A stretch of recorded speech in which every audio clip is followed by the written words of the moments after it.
Mutual presents Arch Oboler's Plays.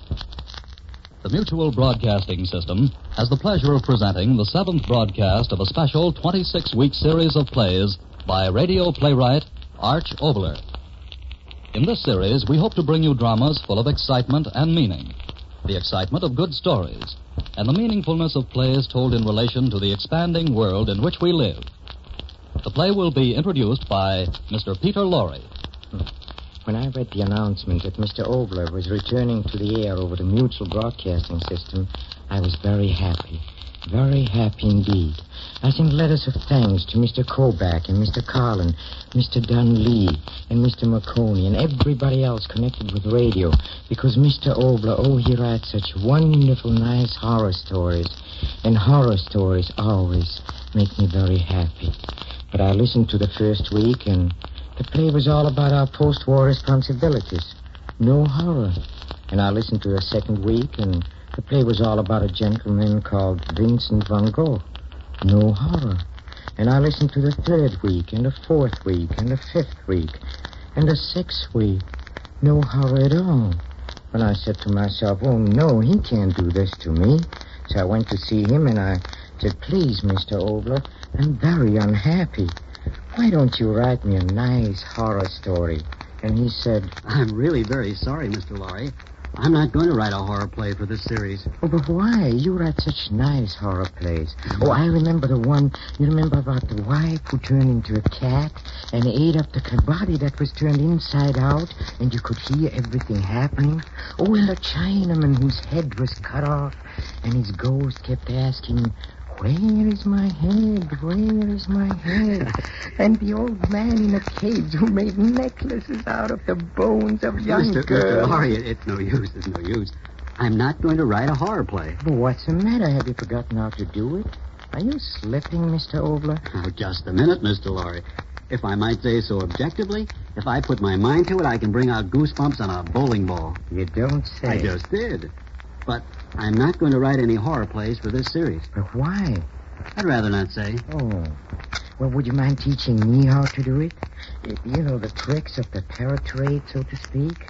I've appeared in so many horror stories. Perhaps if you show me how to do it, I could write to myself, huh? And then Mr. Oboler looked at me with his big green eyes, and he said, all right, Mr. Lorre, you asked for it. An exercise in horror. An Excercise in Horror, a peculiar comedy.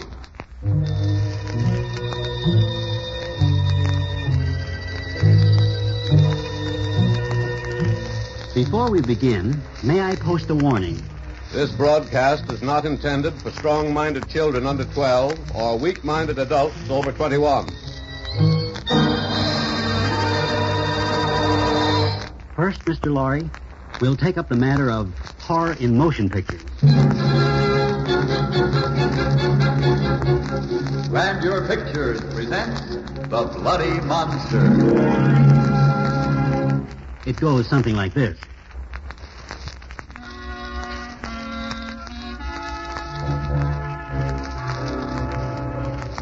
John. Huh? John, wake up. What's the matter? Listen. Listen. Do you hear? No, it can't be. I shot him. I hung him. I burned him. I drove a stake through his heart. It's at the door. No, go away. You're dead. I'll give back the jewels. Don't come in. No, don't. Frankenstein! Instead, substitute the Wolf Man or the Walking Zombie or the Invisible Man or the Divisible Man or the Reversible Man. But it all adds up to the same thing. Goose pimples for 35 cents matinee, 55 cents evening, servicemen in uniform, half rates. Super Production presents 20 great stars in Ghost Light. In contrast to our previous low-budgeted horror, this production cost in the neighborhood of $2 million. No monsters are allowed in this picture. The horror is purely schizophrenic and paranoid. In other words, you mean it's about nuts? Well, yes. With your assistance, Mr. Lorre, a demonstration.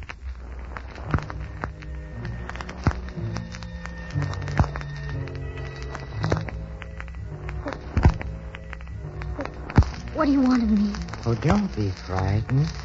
You're very beautiful. But I didn't marry you because you were beautiful. It was because of your ear. My ear. Don't be frightened. Your ear. Your lovely right ear. Didn't I tell you? Tell me what? Don't be frightened. Didn't I tell you when I married you that I have a fetish for ears? Right ears? Don't be frightened. Oh, it would look so beautiful.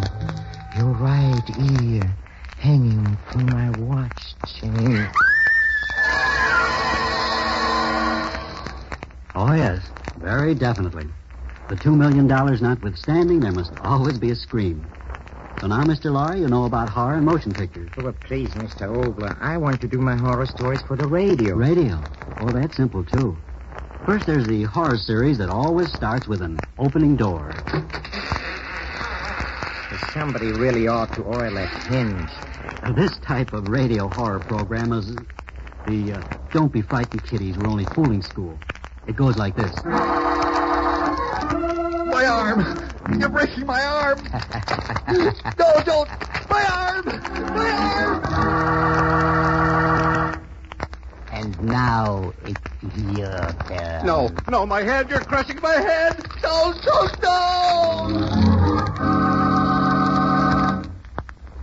Now you, my third victim.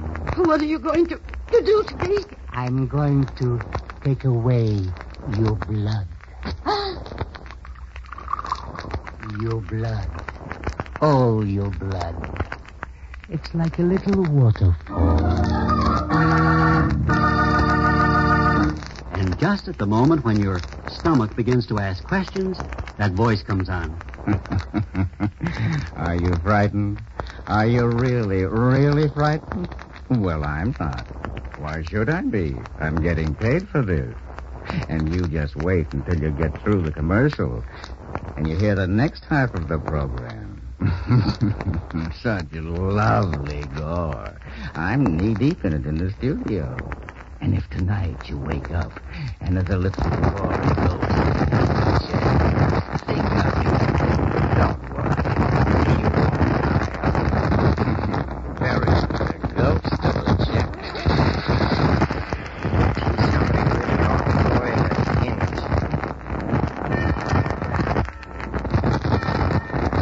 Also in radio, we have the title Horror Extravaganza, which opens with a series of chimes beaten by a sound man who hits each chime as if it were his wife. The characters of the play then begin to climb through your loudspeaker with enough reality to make you wish you covered over your head at night that the author was strangled very young.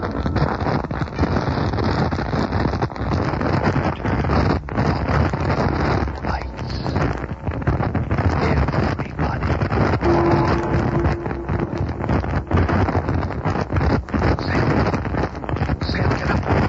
Sam, what do you want to faint for? Sam, get up. We gotta get out of here. Shadows. They're crawling along the floor.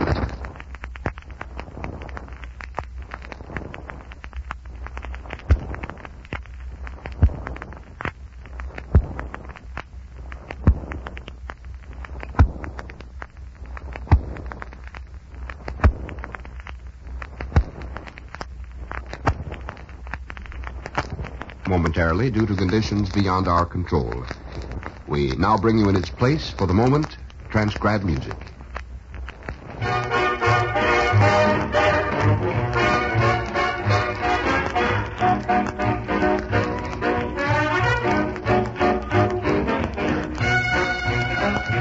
Very interesting, but you haven't told me one thing. What's that? Why won't you write any more horror stories? The truth, please, Mr. Oboler.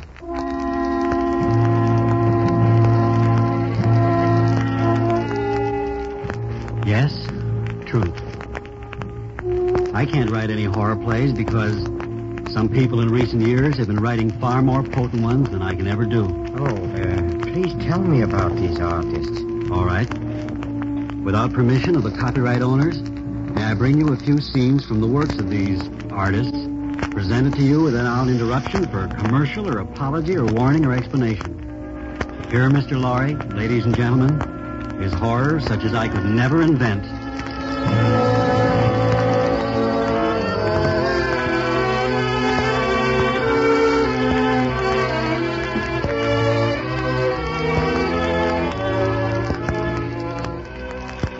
More coffee, Vater?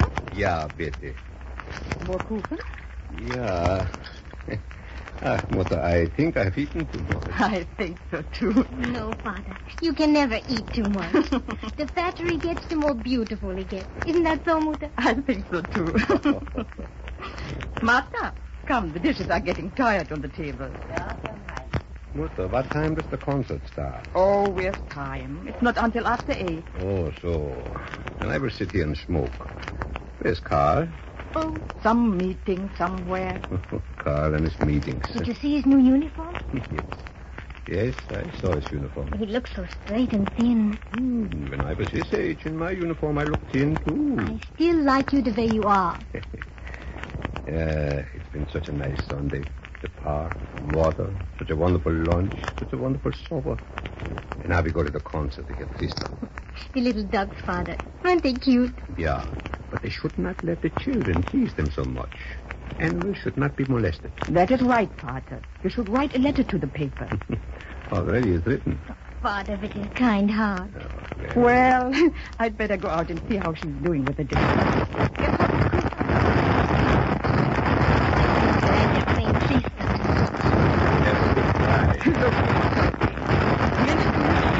Father will be blowing in his handkerchief. It is music of the heart.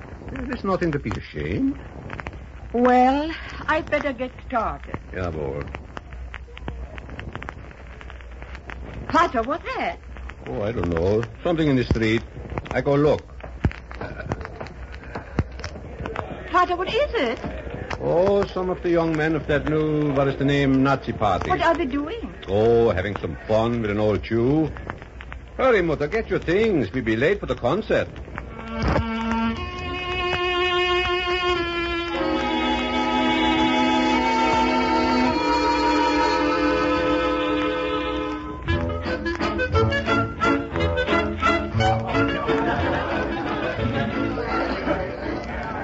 Walter, why are you standing there? This is no time to be such a student.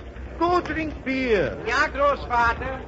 How is the grandpapa? Ah, the grandpapa is fine. How are you enjoying the party, I think I am a little drunk. Sure you're drunk. This is a time to be drunk. Excuse me if I can get through, Shh. Shh. What is it? He is sleeping. Oh, that is very nice. Your voice, you big bear. Keep it down. But I am whispering. May I look at him? You have seen him 1,000 times. Anna, as you are the grandmother, I am the grandfather. All right. Come, look. But quiet. Schöne Sticky. He is beautiful. Where is his mama? Oh, she is out there laughing and dancing. Well, why shouldn't she? Now her son has a name. Heinrich. It is a good name. Oh, I almost forgot. He sent a present. Everyone sent present. No, a special one from little Heinrich's namesake. Here's the package. To Heinrich Brock from Herr Heinrich Himmler. Open it. Open it. No, his mama. She will have plenty to open. I must see it. Yeah. Oh, Papa, such a beautiful book. Yeah. The Triumph of the Reich. Such a gift. Such an honor. Such a godparent. Yeah, but... But what is the matter? The covering of the book. Beautiful. But what, Some kind of skin. Yes. Look at these marks. What? Tattoo. Oh. What is the difference? Yes. What is the difference? Come, we will show it to Anna. It is her child. Anna, Look what a beautiful gift.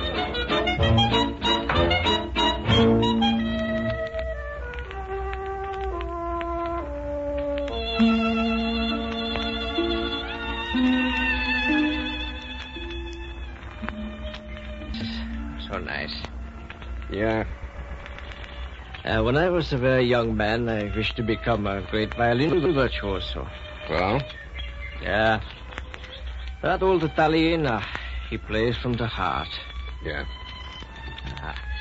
When the war is over, I think I will come back here. No. I do not like so much sun. I will bring my wife, my children. The young ones will like the green hills. No. Too much sun for me. It must be time for lunch. Italiana, old man. Si, signore. Che vale, signore? What happened to the chicken cacciatore your wife was going to make us today? Oh, yes, the chicken cacciatore. I gave you my word you were to have a chicken cacciatore, and a chicken cacciatore you will have. But we are hungry now. Signor, when I married my wife 40 years ago, my mama, she said to me, Luigi, no marry this woman. I said, Mama, I no can hear you. My mama, she said, Luigi, no marry this woman. My mama, she's right. My wife, she's no good. All the morning she chase one chicken and no can catch. Hey, what's the matter? I say something funny? Senor, you hear it? She catching the chicken cacciatore. He's down your way to your mouth. Hey, I'm coming.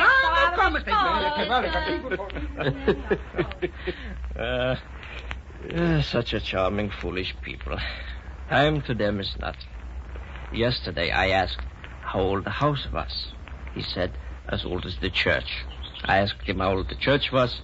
He said as old as the house. Oh, kinder. He is so proud of this old place. Well, it has its own beauty. What happened to the music? Senor, will you play for us? It is a day for your music. Si, signore.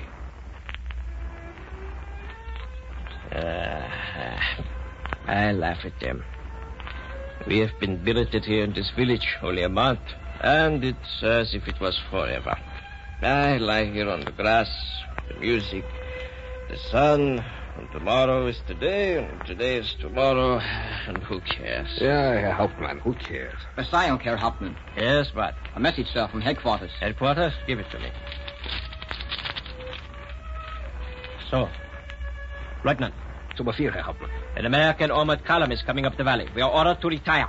Assemble your men. Zu Befehl, Herr Hauptmann. Lieutenant, wait. Put into execution the general order. All buildings with livestock and property in this valley ought to be destroyed. Everything. We'll start on this house. We are quite through with it. But, Lieutenant, if that old Italiano tries to interfere, burn him too.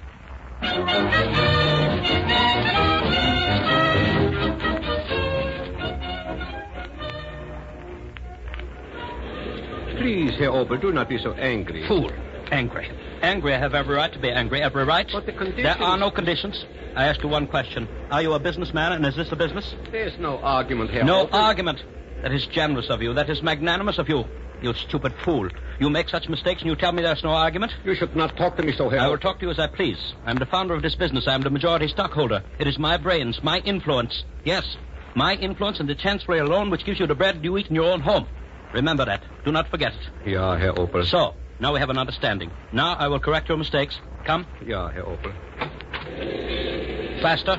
Walk faster. How can we get things done if you crawl along like a tired old woman? Ja, Herr Oboler. Wait. Stop. Look at the dirt on this machinery. How can there be efficiency if there is dirt? But only this morning. This morning is not now. The product must be absolutely clean. Ja, Herr Oboler. All right. Move on. Move on. Ja, Herr Oboler. Now then, here. Here at this machine is your mistake. You see? If the conveyor belt came from the right instead of the left, you see how obvious it is? But I thought... Do not think, I will think. If the metal cans came from this side instead of the other, there would be no difficulty. The finished cans would go on in a straight line. You see? You see? Jawohl, jawohl. All right, come. I will say one thing more. Always you should bear in mind that this great opportunity has been given to us purely on trial. As it has been given to us, so it can be taken away. If we operate properly, efficiently, we will make a fortune. If we are foolish, make foolish mistakes, are non-efficient, dirty, turn out an inferior product, in a short while we are kaput. You understand? Ja, Herr Oboler. This new labeling machine, as the cans come down the line, this new machine labels two at once. Most efficient. As you can well understand, this particular project will not last forever. After all, the sources of raw material will not always be there. Ja, Herr Oboler. If we have performed this function efficiently, I'm sure the authorities will remember us and reward us accordingly. Oh, I hope so, Herr Oboler. Yes. Look at this can. beautiful product. Most efficient one. What a pity when the material is all used up. I understand that the crematories in western Poland have practically shut down. Yeah. A wonderful product for our German gardens. Of that there is no doubt. There is no better fertilizer than human ashes.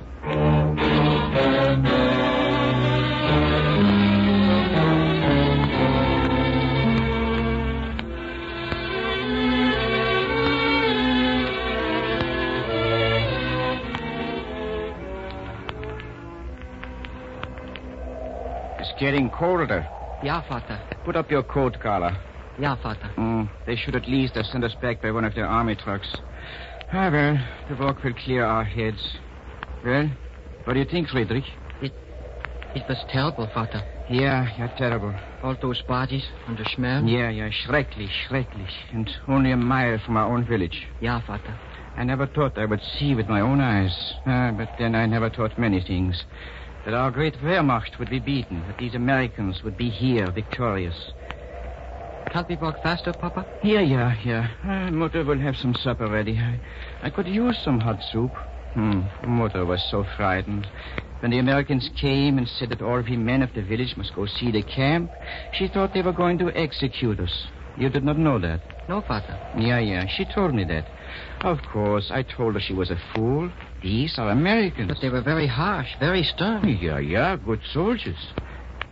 Friedrich, you had better not tell Mutter what we saw. After all, she is a woman. Whatever you say, Vater. Such a terrible thing. So close to our village. Friedrich. Ja, Vater? You know what was the most terrible of all? The body that hung on a hook like... No.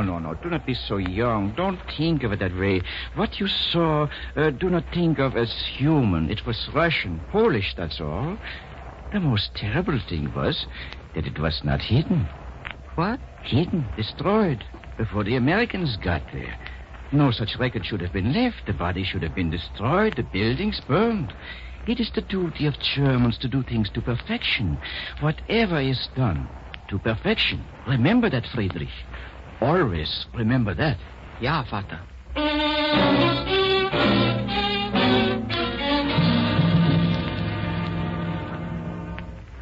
Well, Mr. Laurie, that's it. No, one more horror story, and I want you to participate.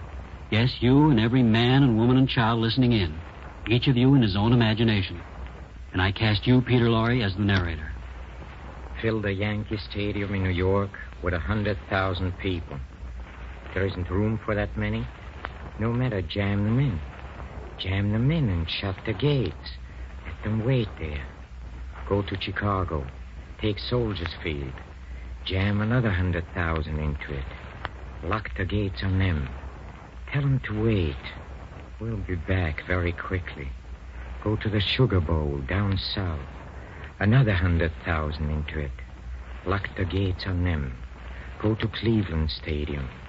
Lock in another 100,000. Go to Kazar Stadium in San Francisco. Fill that up with another 100,000. And to the Coliseum in Los Angeles. And fill it to the brim with another 100,000 human beings. Now, stand in the center of those stadia where men have played a game called football and look around you at the people. 100,000 in Los Angeles, 100,000 in San Francisco, 100,000 in Chicago, Cleveland, in New Orleans, and in New York. Look at them. 600,000 people. Have you ever seen so many? So many people? Some relatives, neighbors, friends. Most of them strangers. But people, drawing breath as you do, looking down at you, and wondering why they are there. I'll tell you why they are there, and why you are there. Give a signal. Yes, give a signal. And in New York, San Francisco, and Los Angeles, all at once, turn machine guns on these people. Do it. You heard me. Kill them. Kill the people. Spray the bullets around the stadium into the faces of the girls. The old grandparents, the mothers, the young man, and the old man, and the children, and the babies. Listen to the scream, but don't stop. Blast the bullets into them as they tear around in panic. Kill them. Kill them. Never stop until they're all dead. Until their bodies cover all the seats in Soldiers Field, in Yankee Stadium, in Cleveland, in New Orleans, in San Francisco, and Los Angeles, until not a groan is heard, not one finger moves, until a mass of flesh is silent, and the only sound you hear is the rush of their blood as it pours down the cascade of the seats and girdles into the gutters, right to where you stand. That, then, is my last horror story. But I have not written even that. It was written already.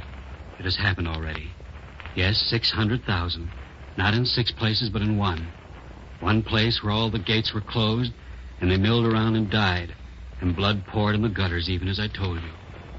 People who had contributed their share to culture and civilization, who worked and then died altogether, and the world let them die. The place, the ghetto of Warsaw.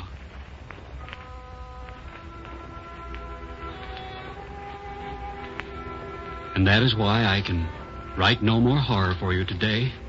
For here is the ultimate of horror. The murderers who held the guns or who gave the orders or who merely stood behind and condoned, some of these murderers still live. And there are those who say we must have pity for them. And that is why I can write you no more horror.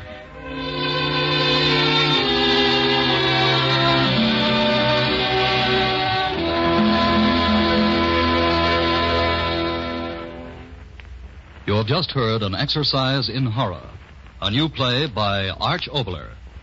The leading player was Mr. Peter Lorre.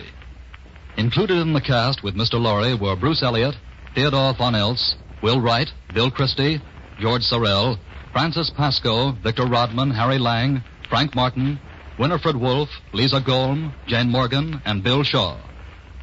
The original musical score was composed and conducted by David Raxon.